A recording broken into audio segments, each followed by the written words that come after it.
Hello, my friends. It is so good to have you here tonight. Take a moment. Take a deep breath. Imagine you are sitting with me by a warm fire.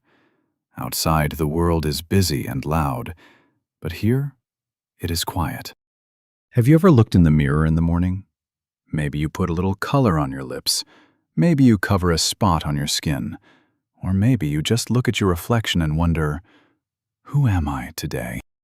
We often think of makeup as something modern. We think of bright shops, plastic bottles, and famous people on the internet. But my friends, have you ever stopped to wonder, where did it all begin? The story of makeup is not a story about vanity. Vanity is when someone cares too much about their looks. No, this is a story about being human. It is a story about our need to speak without using words. Since the very beginning of time, humans have used color and paint to tell the world who they are. They used it to show their power, to talk to their gods, and to feel safe. Today, we use makeup to feel pretty, but for our ancestors, it was much more than that. It was a shield. It was a prayer. It was a way to belong to a group. So tonight, let's go back. Let's go far back into the mists of time. We are going to travel through thousands of years. We will see how a little bit of color changed the way we see ourselves. Let's begin our journey.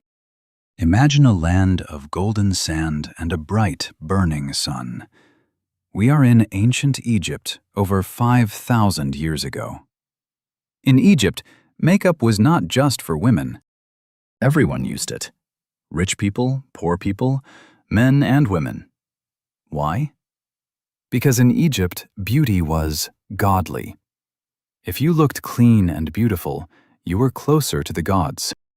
The most famous part of Egyptian makeup was kohl. Can you say that? Kohl. It was a dark, black powder. They used a small stick to put it around their eyes. Have you seen pictures of the famous Queen Cleopatra? Her eyes are always lined with deep, dark black. But kohl was not just for style. The Egyptian sun was very, very strong. The black powder helped protect their eyes from the bright light. It was like the first pair of sunglasses. It also kept away tiny insects and eye infections. So, it was medicine and fashion at the same time. Next to the Egyptians, in a place called Mesopotamia, what we now call Iraq, people were also very creative. They were the first to use lipstick. But it wasn't in a tube like today. They crushed beautiful semi-precious stones into a fine dust.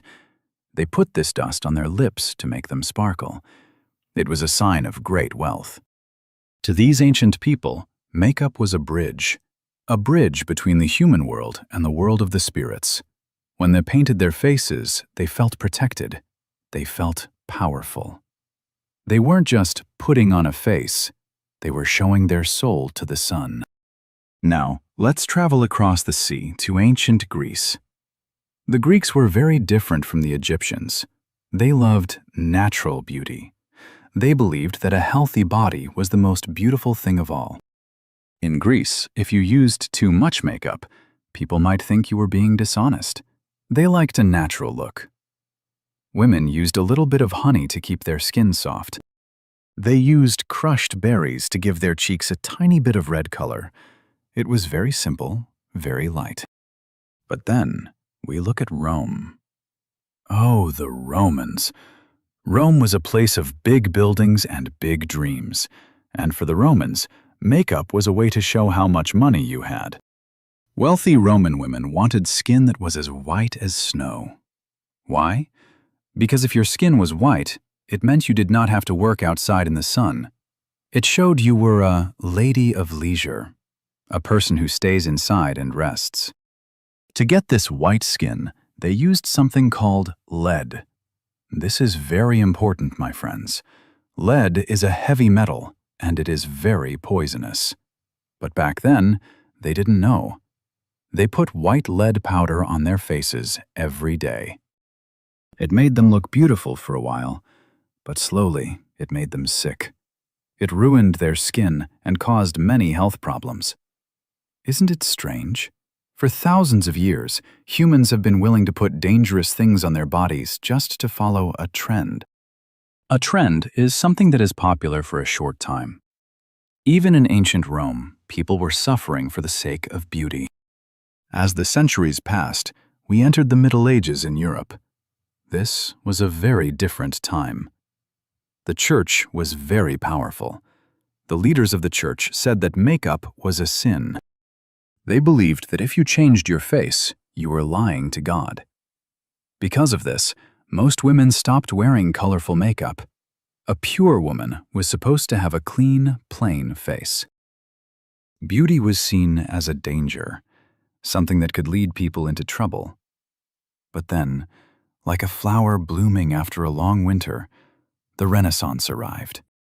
The Renaissance was a time of art, science, and music, and makeup came back in a big way. The most famous example was Queen Elizabeth I of England. She had a very famous look, a face that was painted perfectly white and hair that was bright red.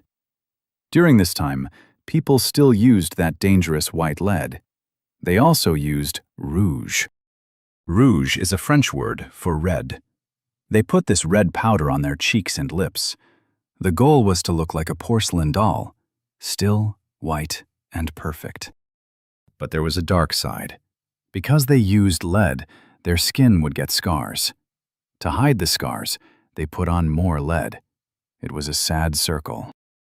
They were trying to reach an ideal, a perfect image that was almost impossible to keep.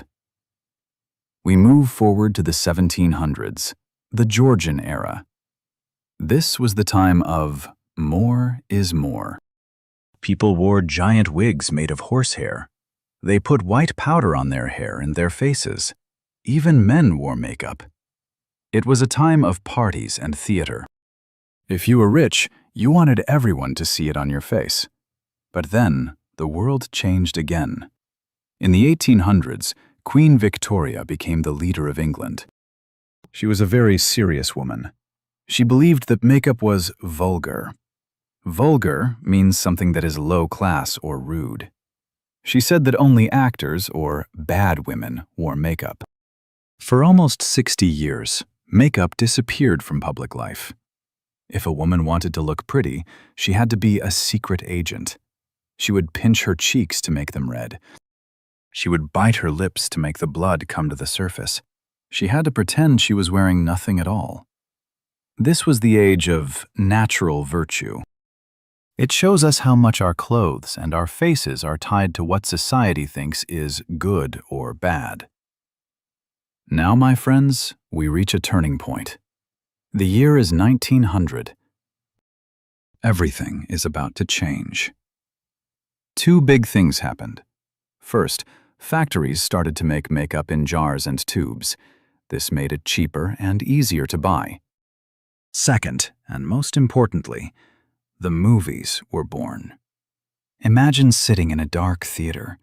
For the first time, you see a woman's face on a giant screen. Her eyes are dark, her lips are shaped like a heart, and her skin looks perfect. These were the movie stars. Women all over the world looked at them and said, "I want to look like that." A man named Max Factor, a name you might still see today, started making makeup specifically for film stars. He created the first foundation to make skin look smooth under the bright lights. In the 1920s, the flapper girl became famous. These were young women who wanted to be free. They cut their hair short. They wore dark eyeliner and bright red lipstick. For them, makeup was a scream of freedom. It said, "I am modern. I am independent." Makeup was no longer a secret. It was a global business. Brands like Maybelline and Revlon started selling products to every woman, not just the rich. The modern era had begun. After the Second World War in the 1950s, the world wanted to feel pretty again after so much sadness. This was the era of glamour. Think of Marilyn Monroe, perfect red lips, a cat eye liner. This look was very feminine. It was about being a perfect housewife or a beautiful star. Makeup was a tool to look polished, which means neat and perfect. But then the 1960s arrived, the youth revolution. Young people didn't want to look like their mothers. They wanted to look like they came from outer space. They used bright colors, blue, green, and silver. They wore huge, fake eyelashes. Look at pictures of the model Twiggy. Her eyes look like large, beautiful flowers. In the 1970s, the punk movement used makeup to look scary or angry. They used black and neon colors to say, "I don't care what you think." You see, my friends, makeup became a language for rebellion. It wasn't just about being pretty anymore. It was about showing which tribe you belonged to. Are you a glamorous lady? Are you a space-age teen? Are you a punk rebel? Your face told the story. We move into the 1990s and the 2000s. The world became global. We started to learn from each other. We saw beauty secrets from Korea, from Brazil, from India. Today, we live in the age of the internet. We have social media.